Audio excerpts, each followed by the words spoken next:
Hey there, this is Neil Napier here, and in this video I'm going to talk about how you can get your buyers and non-buyers to give you instant feedback on your next product, which of course could be a membership site, and how you can then take that feedback and improve it to make more sales. So let's go through a very typical, let's say, short funnel, small funnel that most people create. This funnel has three basic components to it.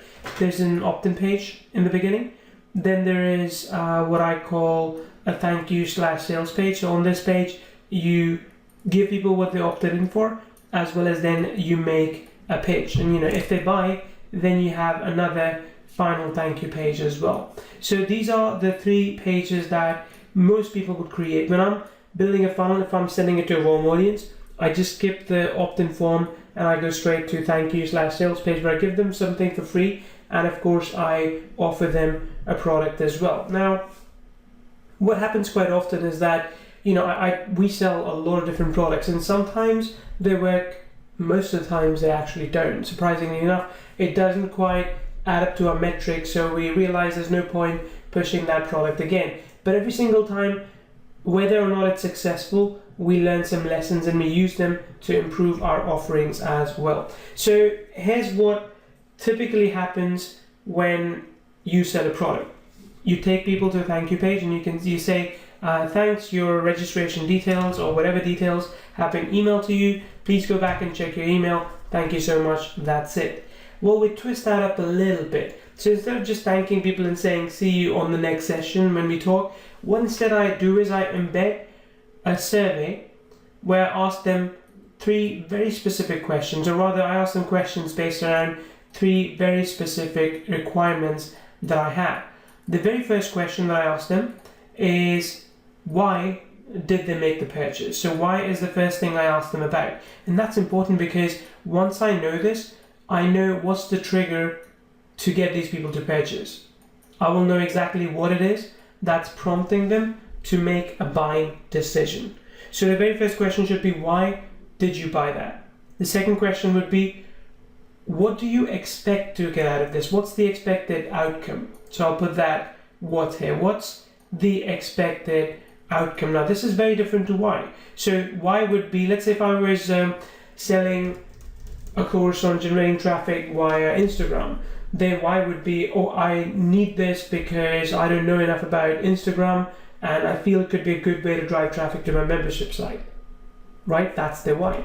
Then the what is, of course, partly, I want to drive traffic to my membership site, but the what would be, I want to drive traffic to my membership site so I don't have to worry about other traffic sources. If I can solve this one, I don't have to worry about other traffic sources. And you can even go deeper. I do recommend going deeper and asking, what do you expect to learn from this? Let's say if it's a training course, what do you expect to learn from this training course? They will tell you, I need to know the ABC of Instagram, or I need to know some quick hacks, some quick wins, or I want to know how to take pictures for Instagram.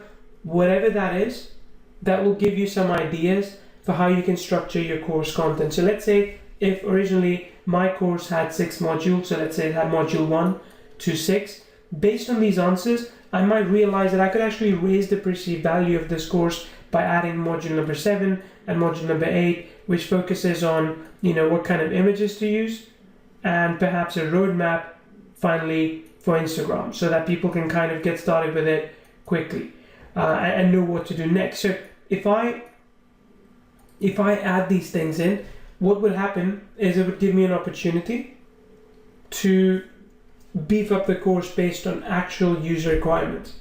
So that second what question is very important as well. What do you expect to get out of it, and what do you expect to be covered inside the course? Or what do you expect the software to do for you?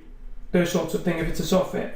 The third question that you should focus on is, what other problems are you facing at the moment with regards to, say, driving traffic in this case? So let me just write this down. What are the problems?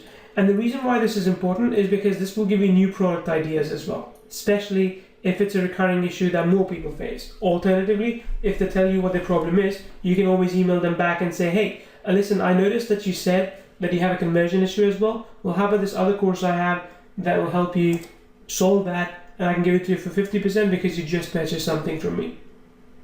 So 3 questions when someone buys something from you is why, what, and what other problem do you have at the moment. Now, these are exit interviews that you do when someone makes a successful purchase. However, what's going to happen is this. Let's say 100 people enter the sales page. Only 5 of them are going to buy. Rest 95% of the people will just kind of click on cross and exit. They're not interested in the product right now. Now, if you're a smart marketer, what you can do is you can use exit intent, which by the way Kyvio has built in. If you have Kyvio, you can use exit intent to show a pop-up. So when someone comes in and they're like trying to leave, you can show an exit intent pop-up and you can say, hey, I see that you're leaving. Can I quickly ask you, are you leaving because A, B, C, or D? Are you leaving because you don't understand the product or the offer? Or maybe it's too expensive? Or maybe it's not the right time? Or maybe you're leaving because you just want to come back and buy later? Which one is it? Let me know. It would really help me to improve this offer. Then they can answer that question for you. That's question number 1. So again, same thing. We're asking why are you leaving? Right? Why are you leaving? Then, based on their answer, the next question you can ask them is what? Which is, what can I do to make this offer more relevant for you? Now, this could be a subjective question, which I do recommend if you are comfortable doing that. Ask them a subjective question. What can I do to make this offer more relevant for you? They might say, oh, it's missing this Instagram X, Y, Z training, or A to Z training rather. Or they would say, perhaps, I need done for you templates, or I need some images I can use immediately. If I had that, I would consider it. Or maybe they'll say, oh, the price is just too expensive, I can't afford to pay $497. Whatever it is, if they are even a little bit serious, and again, you might not get all the responses, but out of these 95, you might get 5 responses from people giving you a justifiable reason as to why they're not purchasing today. So that's what you need to know. Third question, which kind of ties in with the second in this case, is what are the problems? So third question would be, it could be a demographic question in this case, or you could simply say, what other problems could I solve that would make it worthwhile solving this problem as well? That would, if I combine that with this, it would just be a complete no-brainer. So you could say, okay, they might say, yeah, Instagram traffic is good, but if I could also solve the Facebook traffic issue, perfect. Like that's all I need. So that gives you some insights as well. And of course, at this stage, collect the email address because you can follow up with them and you can try and sell them something which is more relevant to them in that case. So if you do this, what you've done is you've already made 5 sales. Based on those 5 sales, you have improved your sales page. So focusing on their why, you have maybe changed your headline. So my initial headline would have been, get a great Instagram course that will help you generate more leads for your membership site. But when they answered why did they get it? Because nothing else is working, because they are tired of using systems that die out. My headline could be, get this evergreen Instagram system that will generate traffic for your membership site. Or get this evergreen traffic, Instagram traffic system that, we're always updating. So something like that to improve the conversion. So what's going to happen eventually is, instead of now just 5 people, you might get 7 people buying in immediately, take their feedback as well, go back, improve the page, and you can iteratively improve your offering. But based on what these people say, let's say maybe if the offer is unclear, then you can spend some time clearing out the offer. If these people say, oh, I want this as well, and that's when I'll purchase it, if you're able to, you can add that into the course as well, if it's a course.